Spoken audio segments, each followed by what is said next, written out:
ఎందుకంటే ఇంత భయం ఈయనకు రేవంత్ రెడ్డికి ఘోరంగా ఉంది ఈయన పాలన. ఈయన ఒక మాట మీద నిలబడని వ్యక్తి కాదని నిరూపణ అవుతుంది. అందరి ముందల గొప్పలు చెప్పుకుంటాడు, మళ్ళీ ఇప్పుడేమో అందరికంటే ముందే ఆయన అరెస్ట్ చేపిస్తాడు. పిట్టల ద్వారా మాదిరిగా ఆయన యాక్షన్స్ ఉంటాయి. అనొచ్చా ముఖ్యమంత్రి గారిని అట్లా పిట్టల దూరా అని? అనొచ్చు. మరి ఈ ప్రభుత్వాలు మొత్తం లంగ ప్రభుత్వాలు అండి. నాకు అనుకుంటున్నా ఉపయోగం అయితే ఏమీ లేదంటారు ఓవరాల్ గా దీని లేదు కదా. మరి ఇక్కడ చదువుకునేది ఎవరు? విద్యార్థులకు ఒక జాబ్ క్యాలెండర్ ఇస్తామని చెప్తే ఒక మంచిగా ఉంటది.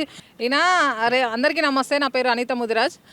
రేవంత్ రెడ్డి ఇది మీటింగ్ పెట్టకమంటే ముందు ఏమన్నాడంటే నిరసనకారులు ఎవరైనా సరే స్వచ్ఛందంగా నా ముందర నిరసన తెలుపొచ్చు అని ఒక మాట అందరి ముందర ఒక స్టేట్మెంట్ ఇచ్చిండు.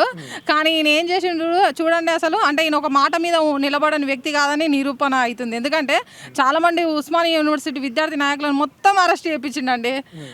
ఎన్నో ఏళ్ళ నుండి ముఖ్యమంత్రి రాలేదు, ఇక్కడ మీటింగ్ పెట్టలేదు అని అన్నారు కదా. ఒక విద్యార్థి నాయకులకు ఎవ్వరికి వాళ్ళకు ఇతని స్పీచ్ వినాలని ఉండదా అండి?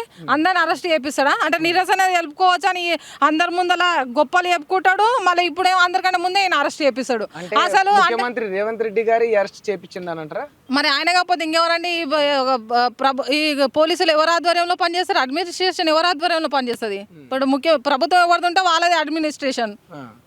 అంటే వాంటెడ్ గా మిమ్మల్ని గుర్తుపెట్టుకొని పేరును గుర్తుపెట్టుకొని అసలు లేవ కూడా లేవలేదు. ఒక్కొక్కరి దగ్గరికి ఒక 15-20 మంది పోలీసులు వచ్చిరండి. ఇంత ఘోరంగా ఉంది ఈయన పాలన.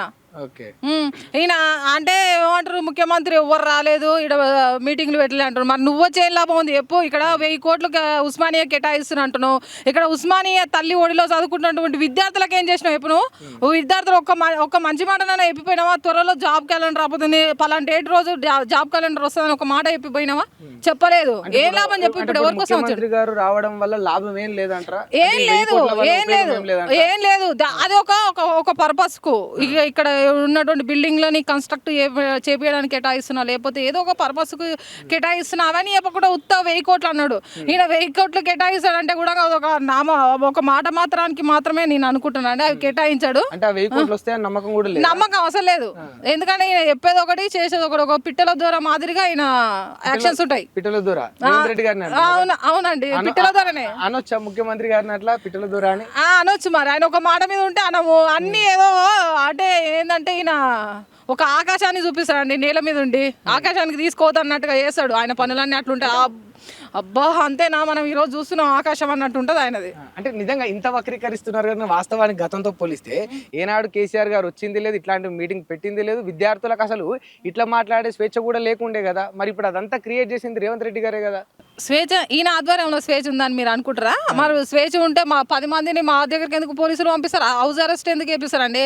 ఈ ప్రభుత్వాలు మొత్తం లంగ ప్రభుత్వాలు అండి. నాకు అనుకుంటున్నా బీఆర్ఎస్ అంతే, ఇప్పుడు ఈ కాంగ్రెస్ కూడా అంతే. ఇంకో గత ప్రభుత్వంలో ఉన్నటువంటి సీఎంలు ఎవ్వరు రాలేదు, ఈయన వచ్చి కూడా ఏం లాభం లేదు. ఇక్కడ ఉన్నటువంటి నిరుపేద గ్రామాల నుండి వచ్చినటువంటి విద్యార్థులు ఒక్కరికి కూడా లాభం లేదు. ఈయన వచ్చి ఏం లాభం అండి?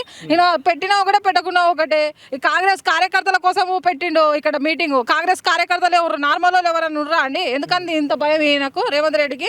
కాంగ్రెస్ కార్యకర్తలు ఉన్నారా? కాంగ్రెస్ కార్యకర్తలు మొత్తం వాళ్ళని చుట్టూ ఒక రక్షణ కవచం లేక చుట్టుముట్టు అందరిని కూర్చోబెట్టుకుంటూ ఇంకా మిగతా వాళ్ళని అందరూ అరెస్ట్ చేయించిండు. గిదా మీటింగ్ ఈయన. మీరు ఎందుకు ఆయన అంత ఐపీఎస్లో నాకు అర్థమైతలేదు. ఒక ముఖ్యమంత్రి వచ్చిండు మీటింగ్ పెట్టిండు. ఏం మీటింగ్ పెట్టిండు ఆయన? అందరిని అరెస్ట్ చేయించి అదే మీటింగ్ అంటారా?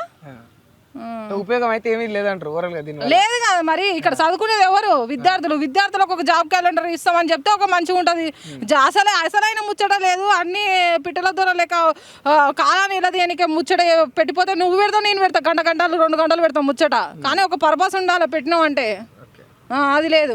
ఈ న్యూస్ ఏమైనా ఖచ్చితంగా సీఎం గారికి చేరితే మాకు ఒకటే విన్నవం సార్. జాబ్స్ గురించి ఖచ్చితంగా అనౌన్స్మెంట్ అనేది ఇవ్వండి. ప్రతి ఒక్క విద్యార్థి మీ యొక్క మాట కోసం ఎదురు చూస్తున్నారు. ఈ వార్త మీకు చేరినట్లయితే మీకు ఖచ్చితంగా మేము ధన్యవాదం చెప్పుకుంటాము.